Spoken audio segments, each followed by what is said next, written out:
Voilà, mes amis, après 3 semaines de repos, on reprend nos cours et on va commencer le Tanya. Je voudrais faire une petite introduction sur le Tanya va parler de ce qu'on appelle les laïcs. Mais en vérité, il y a deux types de laïcs. Il y a les laïcs qui, parce qu'ils sont nés dans une famille laïque, peuvent faire teshuva, peuvent revenir vers Dieu. Et il y a ce que le Tanya appelle les laïcs, qu'on appelle les minimes ou les kophers en français, c'est-à-dire des gens qui refusent totalement, absolument, de se connecter à Dieu. Ceux-là sont appelés les minimes ou les kophrim. Kophrim, ça veut dire quelqu'un qui refuse, même si on lui donne 1 milliard, il refusera de se connecter à Dieu.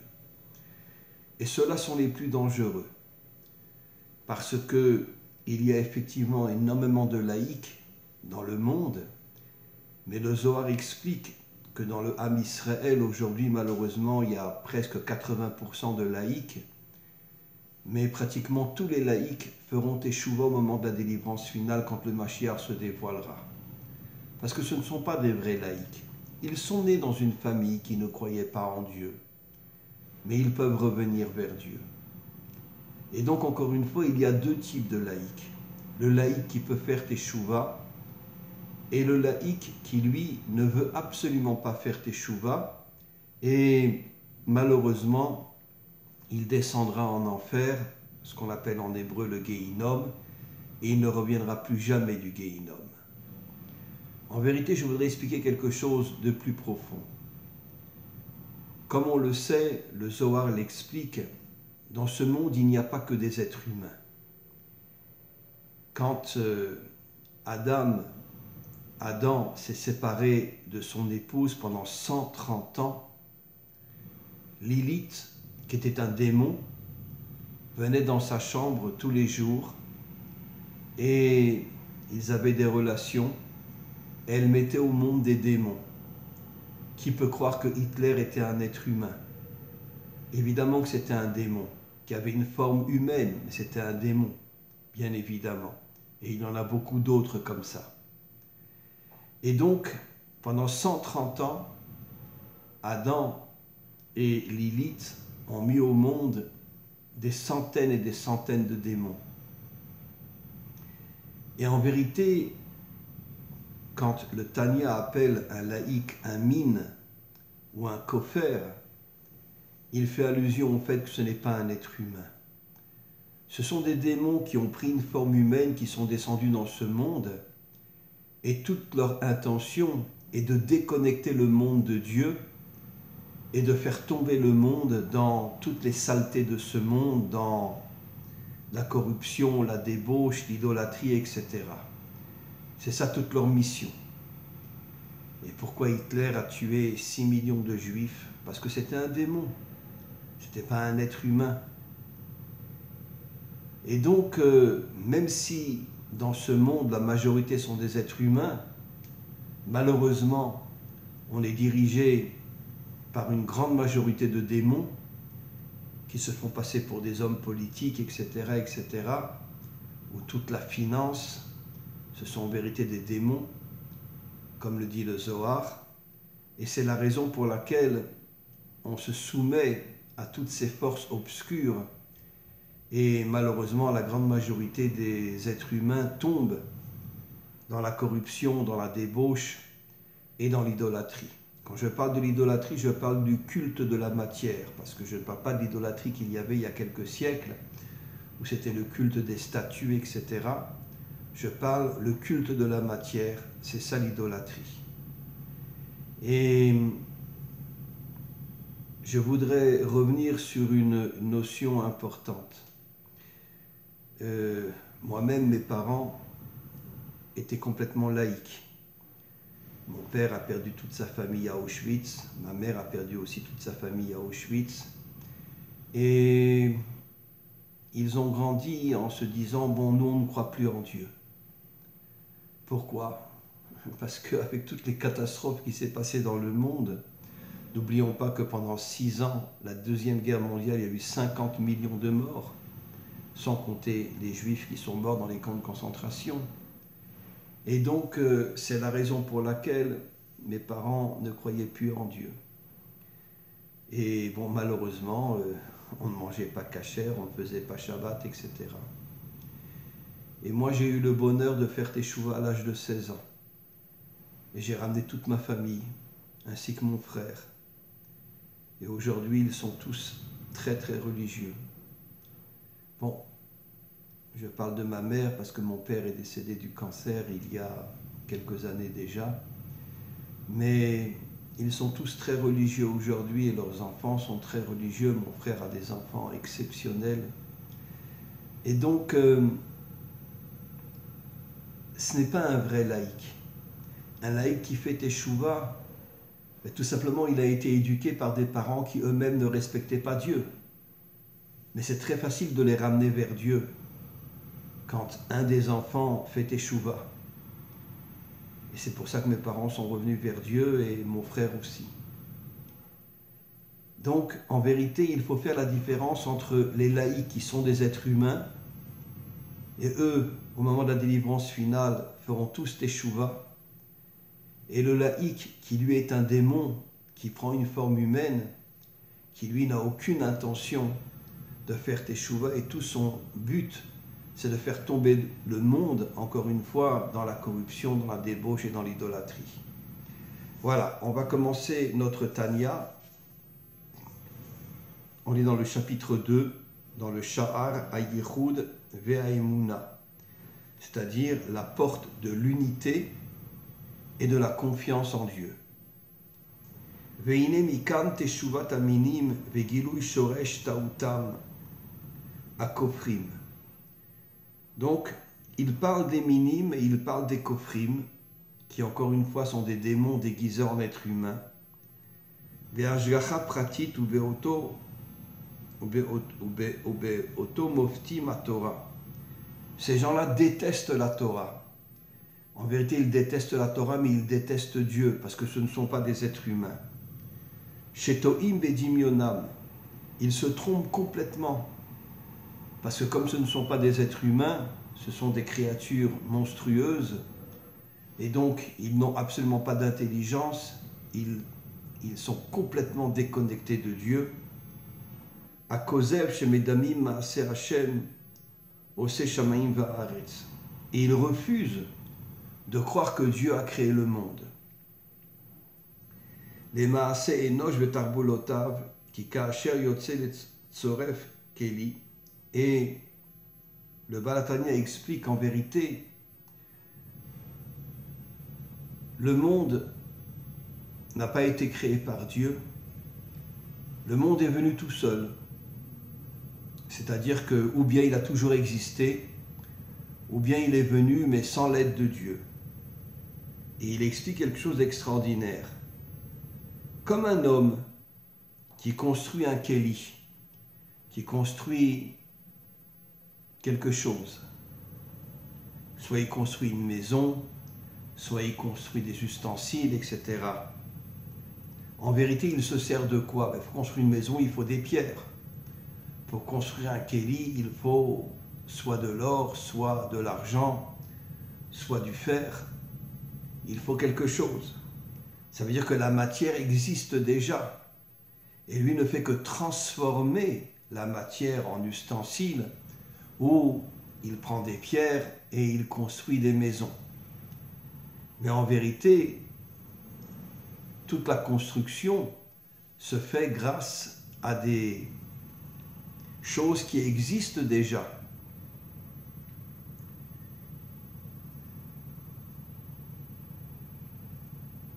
Et donc, par contre, Maaseh Shamaim va'aretz, dit le Baal HaTanya, la construction du monde, Mar'ot einehem ha'evdel hagadol, montre une différence énorme entre la construction du monde qui a été construite par Dieu, mais que bien sûr les démons n'acceptent pas, et toutes les constructions qu'il y a dans ce monde qui sont faites à partir de choses qui existent déjà. Chez Ben Maase Enosh Vetarbulotav, chez Yesh Me Yesh. Quand un homme construit quelque chose, le Baal HaTanya dit c'est Yesh Me Yesh. Il construit quelque chose à partir de quelque chose qui existe déjà. Simplement qu'il change la chose. Par exemple, il change la structure de l'ustensile, il change la structure de la maison. Par contre, la construction du ciel et de la terre, ou Yesh Me'ayin, c'est Yesh, quelque chose qui va exister, mais à partir de rien. Mais au Pele Gadol, et c'est une chose absolument incompréhensible, que nous ne pouvons pas comprendre comment Dieu a créé le monde. Yoter Mekriyat Yamsouf, la construction du monde est plus forte encore que l'ouverture de la mer. Pourquoi? Parce que pour l'ouverture de la mer, Hachem a fait venir un vent très très fort qui a permis de séparer la mer. Donc la mer existait déjà. Elle s'est tout simplement séparée grâce à un vent très très très fort que Dieu a fait venir pour séparer la mer. Mais par contre, la construction du monde vient de rien. Et on peut se poser la question, mais pourquoi Dieu a voulu créer le monde? Si Dieu existait déjà depuis l'infini, pourquoi il a voulu créer le monde? En vérité, Dieu voulait l'homme authentique, l'homme vrai. Et c'est pour ça que nos maîtres nous disent que ce monde s'appelle Midat Hadin. Le monde à venir sera un monde meilleur, un monde propre, un monde pur. Mais ce monde s'appelle Midat Hadin, le monde de la rigueur. Pourquoi? Parce que toute l'intention de Dieu est de faire de nous des gens forts. On traverse des épreuves, on traverse des guerres, on traverse des maladies. Mais quand un homme comprend que la maladie qu'il reçoit, que les guerres, que les épreuves qu'il reçoit sont là pour lui permettre de surmonter tout ce qui se passe dans ce monde et de devenir un homme fort, à ce moment-là, il prend des forces inimaginables qui sont les forces de la Bina. Comme je l'ai déjà expliqué, la Bina est un attribut qui est complètement au-dessus de ce monde, qui donne des forces surnaturelles. Et grâce à ces forces surnaturelles, non seulement il surmonte les épreuves, mais aussi, grâce à ces forces surnaturelles qui rentrent en lui, il ne tombe pas dans toutes les fautes de ce monde.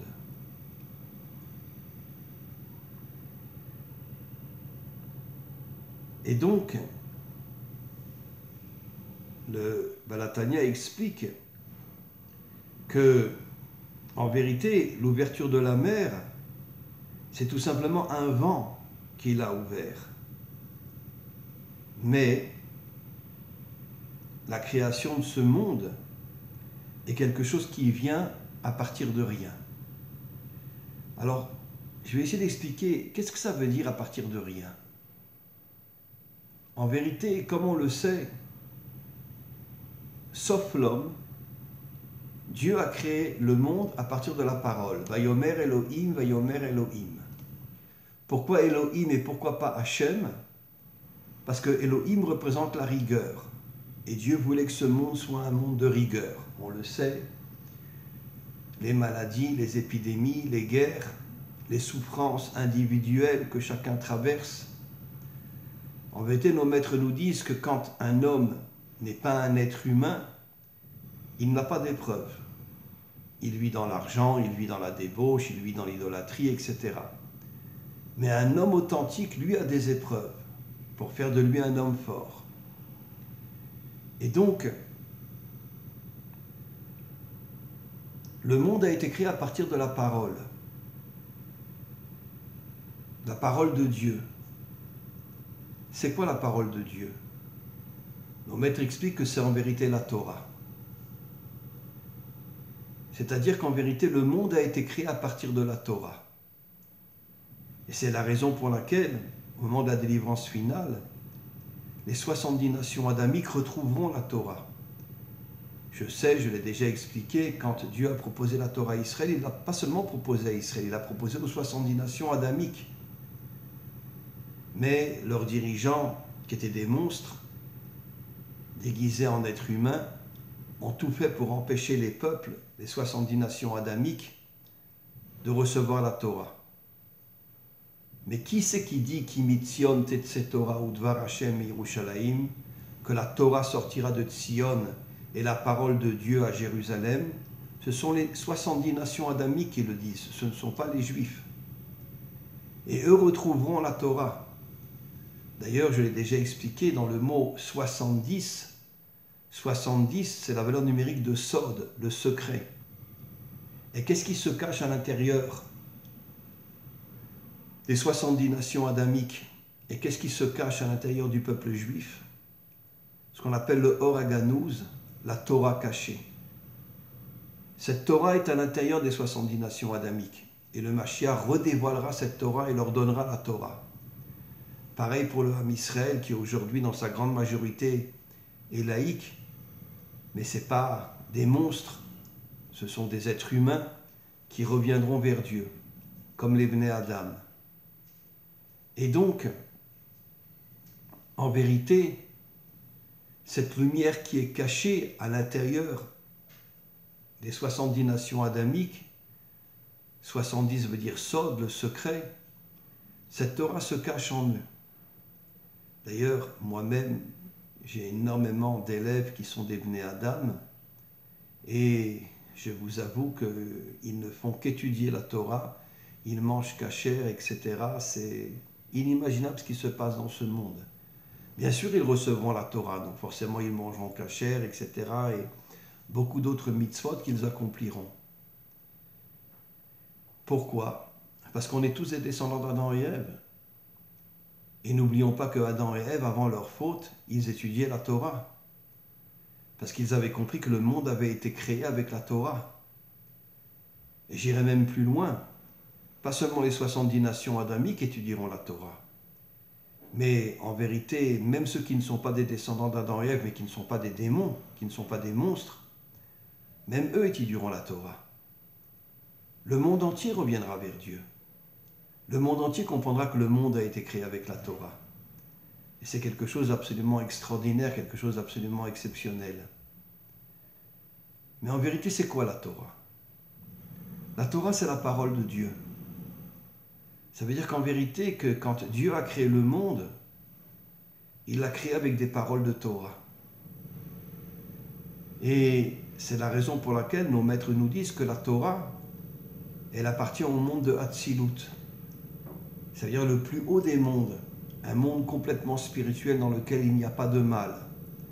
Dans la Bria, il commence à y avoir un petit peu de mal, dans la Yetzira encore plus, et dans le monde de la Asiya, dans notre monde à nous, n'en parlons pas. N'en parlons pas. Mais quand l'homme arrive à surmonter toutes les saletés de ce monde, quand l'homme arrive à surmonter toutes les épreuves de ce monde, il devient un homme fort, il se connecte à la Bina.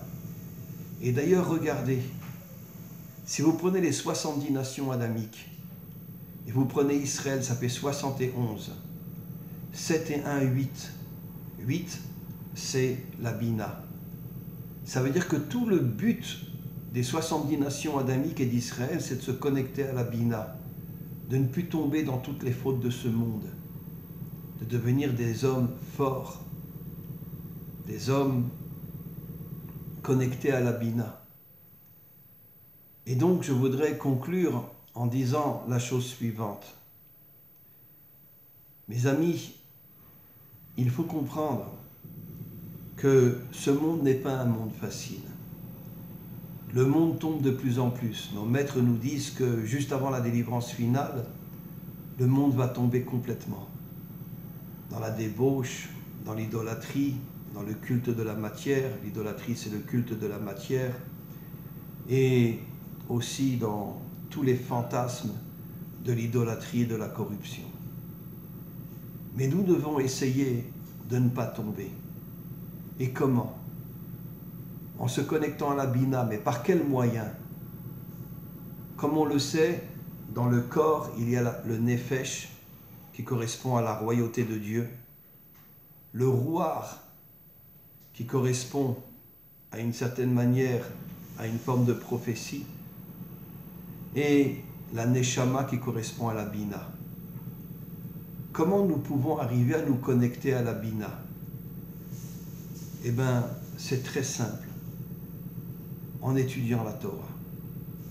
Quand un homme étudie la Torah d'une manière authentique, ça veut dire qu'il ne se prend pas pour un rab, il ne se prend pas pour un rabbi, il étudie la Torah tout simplement.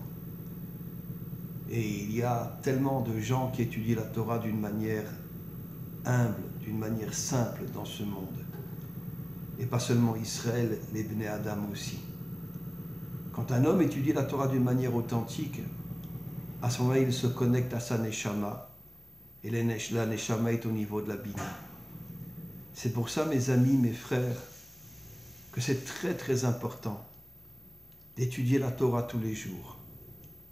Bon, je peux imaginer que les Bnei Adam ont du mal à l'étudier en hébreu, mais c'est pas grave, on peut l'étudier en français aussi et surtout voir les commentaires. C'est très très très très important. N'oublions pas que le livre de Rabbi Nachman a été traduit en français aussi. Le livre du Tanya, je crois qu'il est aussi traduit en français. On peut le trouver en français aussi. Il y a beaucoup d'autres livres aussi qu'on peut trouver en français. Donc soyons des hommes forts. Connectons-nous à notre neshama par le biais de l'étude de la Torah. Amen, amen, ve amen.